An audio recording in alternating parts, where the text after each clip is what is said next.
Hello, good evening, everyone. It's evening here in Nigeria. I am Damilare Adekunle, and I'm the UI UX or product designer at Data Friendly Space. Based out in Lagos, Nigeria, from where you are hearing me this evening.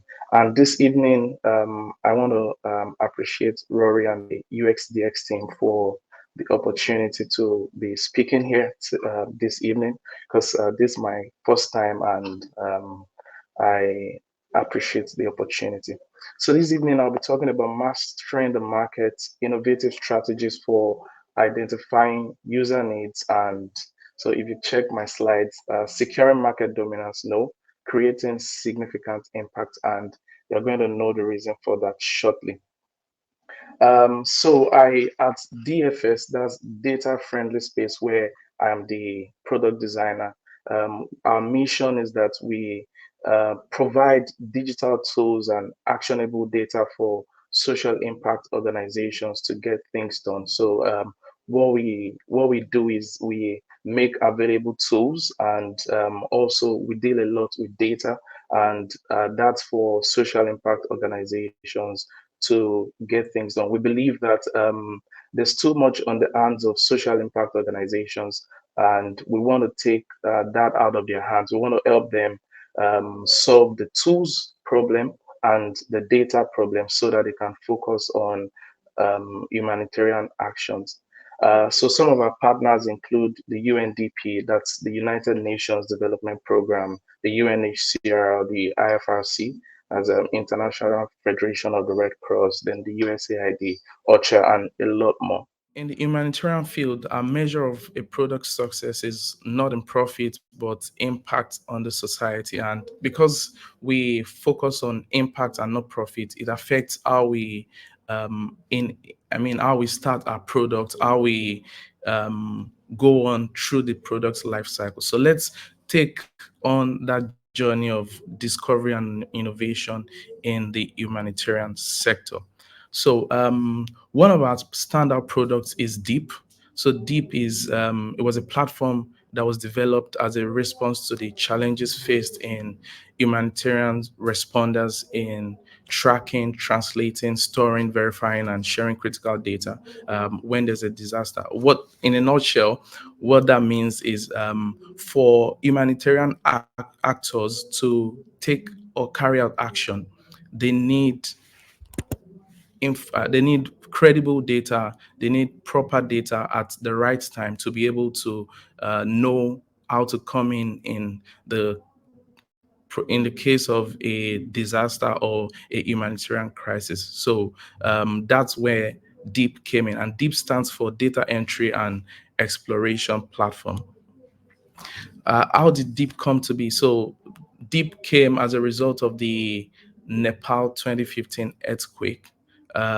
Because of the magnitude of the earthquake, humanitarian actors needed information, credible data in order to know how to take action. So they needed things like who was most impacted, how many children were impacted, what do people need most, is it food, is it shelter, is it water, and all of that stuff. So Deep came to then sift through all of the information that was available about the earthquake and then helped to let the responders know where help was needed the most.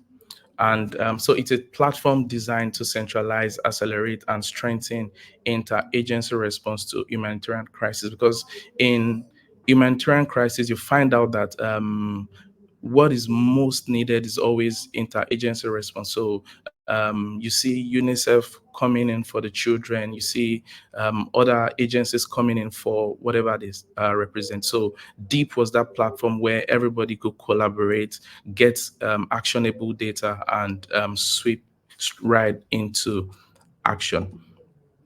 So just like I've said, so when we are thinking about that kind of product, we are thinking in terms of what exactly is the topmost need of our users,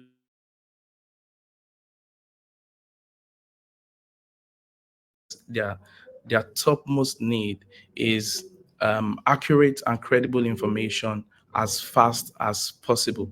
So humanitarian workers need to rapidly assess situations, understand the scope of the needs, and then determine the most effective intervention. So Deep was that platform that helped them sift through all of the data that was available concerning any humanitarian crisis, and then let them know what's actionable thing to do to help the crisis. So, the necessity of the humanitarian actors underscores the importance of DEEP, which helps to centralize and streamline the process of data collection and analysis. And then it helps to facilitate a more efficient and impactful response to humanitarian emergencies.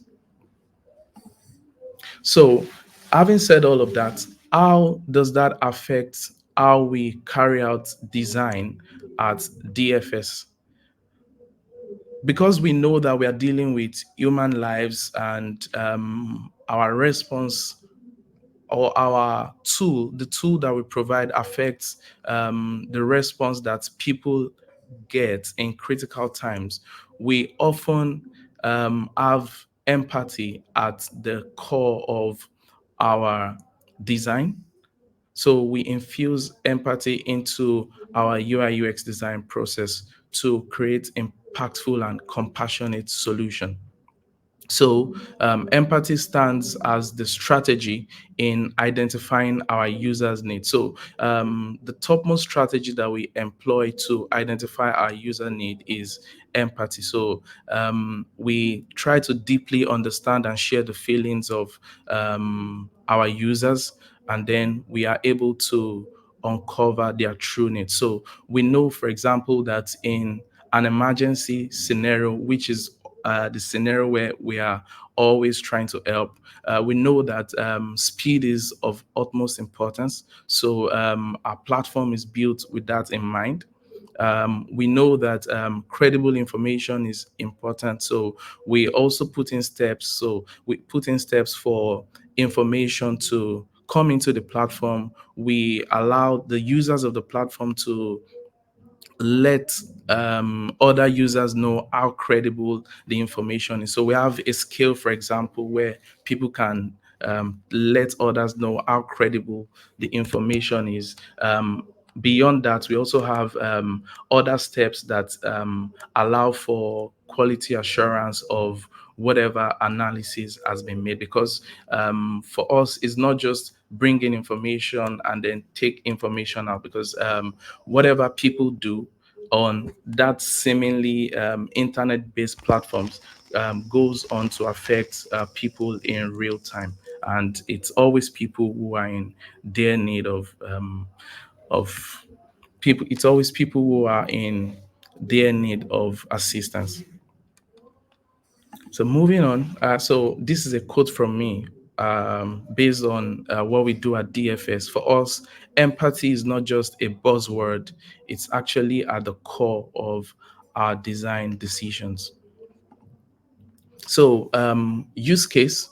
So, for example, on our platform, before now, the way it works on our platform, people bring in, so we have our platform connected to different news outlets and information sources. So, what would usually happen is we have analysts that would read through the secondary data, so mostly articles and publications. We have analysts who would read through all those information and then tag the part that is needed. So imagine that a news outlet like CNN writes an article about the earthquake in Nepal, for example. An analyst will read that article, look out for the information that is necessary for responders to take action. So mostly you see us deal with numbers. So you see things like 1,000 people don't have a place to sleep, or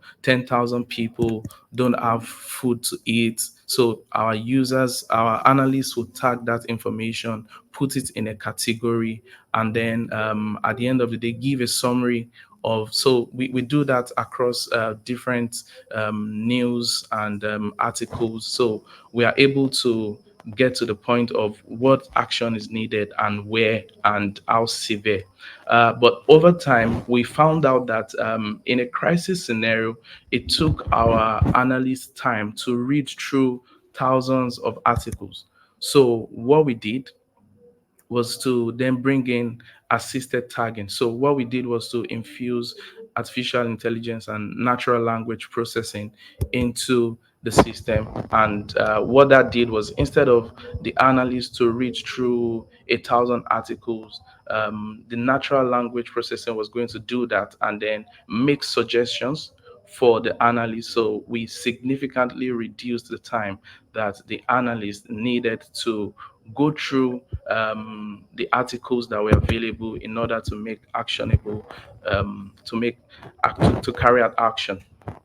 Also, another use case is the generative AI for summary. So after all has been said and done and the analysis carried out, the truth is the people at the top of the chain that will carry out action are not always interested in all of the stories. They just want to know, is this information credible, and what do we need to do? So after all the analysis has been done, we have generative AI to summarize the detail of the report for the people who carry out action, so that they know exactly what to do, what is needed, and how to go about it. And another use case, so we are looking at the use case of empathy in our system. So another use case would be collaborative analysis. Just like I said before, in a crisis scenario, what you find out more often than not is that is always interagency. So it's not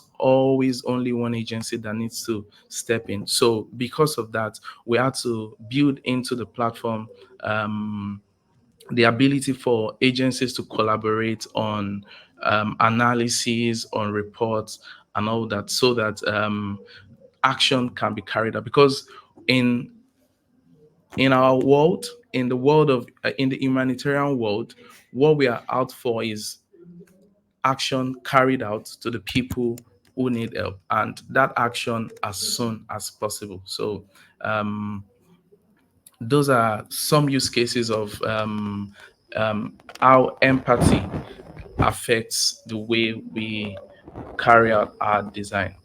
So, how do we measure impact? So,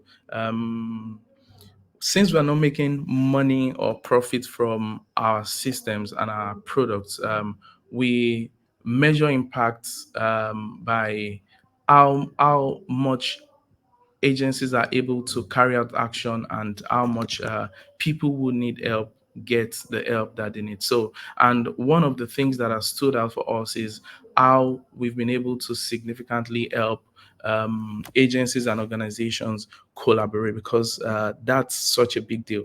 Um, let me give an example. Imagine that an agency is doing their own independent research on humanitarian action, humanitarian crisis, and another agency is doing another independent research on that same crisis, and they end up getting different results. It affects how fast they are able to go out and carry out action where action is needed. But what tends to happen is, because we have a platform where agencies can collaborate, everybody is there when the analysis is being carried out, so everybody is seeing what is needed to be done. The result is unified, and action can be carried out immediately. So that inter-organization collaboration is a measure of impact and success for us. So because we facilitate seamless cooperation and collaboration among humanitarian organizations, the deep platform has become an indispensable tool in collective efforts to address global crises, and that underscores our pivotal role in leading the charge towards a more unified and impactful humanitarian action. So this enhanced connectivity has not only improved the efficiency and effectiveness of humanitarian response, but it has also solidified our position of influence within the sector. So, and that's what in the commercial world would be termed as market dominance. So, in our own case, we are really not looking for market dominance. We are looking at how we can unify the efforts of humanitarian organizations. And with Deep, we've been able to accomplish that. So, some success stories since inception, Deep has been used to inform more than 1,800 humanitarian projects whose scopes are estimated to impact more than 98 million people. So, for example, the USAID used Deep in their response to COVID-19, ACAP's response to the Rohingya crisis, and then the UNHCR and IFRC used Deep in their response to Venezuela migration crisis. And that's together with, for example, the response to the Nepal earthquake, sorry, that brought about the inception of Deep. Deep was also used in the analysis of the Ukrainian war. So um, we use it. So those are some of the success stories of the Deep platform. So drawing parallels. So somebody watching might be wondering, we are not in a humanitarian sector. So how does this help us? The strategy of using or infusing empathy into our design system should cut across many more organizations and many more people. That is, we must build products that are user centric, products that resonate with people. Because when you win the art or the time of people, then you have a product that wins in the market, or a product that dominates. So in the product development life cycle, in the product design life cycle, um, you you must understand that if you pay attention to people's needs, that is, you empathize with them, you put yourself in their condition, you can be able to create products that truly resonate with people and win in the market. There's this story that I read on Twitter one of those days. So a guy was using an app, and the app had a bug or sort of a feature that it needed, and he kept writing to the company to add the feature or remove the bug, and that didn't happen. So what he did was he applied to the company, applied for a job as a developer, got got to the company, and fixed the bug and resigned. So all that he did was that needed not to happen if the design team or the people at that organization had their user in mind. Because if they had their user in mind, they would have empathized with the user situation and would have done something to fix the product. So um, I hope that helps you in your product development to empathize with your users and create a product that the market wants, and you are able to dominate the market. Thank you. If you have any other question, you can reach out to me through my email or on social media. Thanks for your time. Excellent. Thank you very much, Damilare. That was kind of an interesting talk because it's a little bit different from most, because as you were saying, it's more humanitarian than kind of the traditional corporate enterprise. But thanks for bringing it back with the parallels. So yeah, if anybody has a question out there, please do write it in. My question, and it just, because we did a talk there a few weeks ago about just jumping into empathy. There was a company that was dealing with kind of therapy and difficult situations for people, and they found that some of their UX researchers were getting very, they were being quite impacted by the content that they were trying to empathize with, because these were very difficult situations that people were going through. Have you found anything like that when you're trying to empathize, particularly in humanitarian situations which are very extreme, that the people trying to empathize with what's happening on the ground can be overwhelmed by that?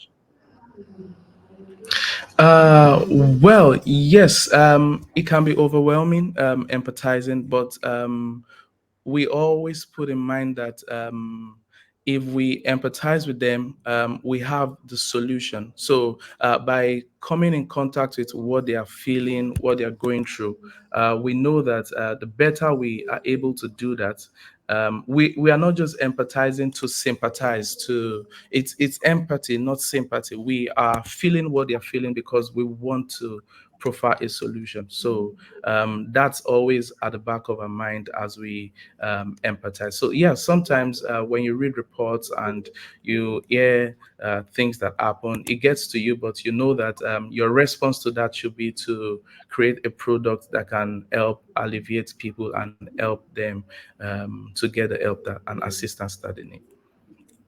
Great. And do you have any examples that you could share with people where you kind of showed through the empathizing that you were going down one, or you had some opinions of this is what people need, but because you had spent all of that time really understanding who they were and what their needs, you realized that you were going the wrong direction, and you fixed it? Okay, so for example, on the Deep platform, when we initially introduced the generative AI, we found out that our analysts were not really using it. So Okay. so it was empathy that made us put in the generative AI to help them, but we found out that they were not using it because the way it was implemented did not work well with their existing workflow. So what we did was, and that's after we spent a lot of time and resources to get that done. So, but we still knew that they needed that in their workflow so that they can arrive at decisions quickly. So what we did was we then went on an interview. So we did the traditional user interview, and we interviewed about 15 organizations so that we wanted to know why they weren't using that and all that. And what we did after was to then come with a solution. So what we did in that scenario was we came with a solution, and we did not implement it until we ensured that our users tested it, were comfortable with it, were comfortable with switching over from what they used to do to the new solution that we were proposing. Excellent. So no, I like that kind of take it much smaller, make sure it's validated before you invest in the technology. That's great. And is there anything kind of that you're excited for? So generative AI is the kind of current big buzzword, but where do you think the Deep platform can go, and where do you think in the future how it will be able to help your customers? So there's generative AI efforts going on now. So Deep currently at the moment we deal with secondary data, so articles, news sources. But what we are looking towards in our product roadmap is to implement primary data so that people who are on the field can directly put in their data, and then we can also analyze that together with the secondary data that we'll be having. And yeah, there's generative AI, and together with that, there's also a parallel platform like the Deep that we are not combining with the Deep, but we are making as a separate platform that also deals a lot with generative data. So we think that what ChatGPT does is good, but humanitarians might need something more specific. And because at Data Friendly Space, we are like the storehouse of humanitarian data.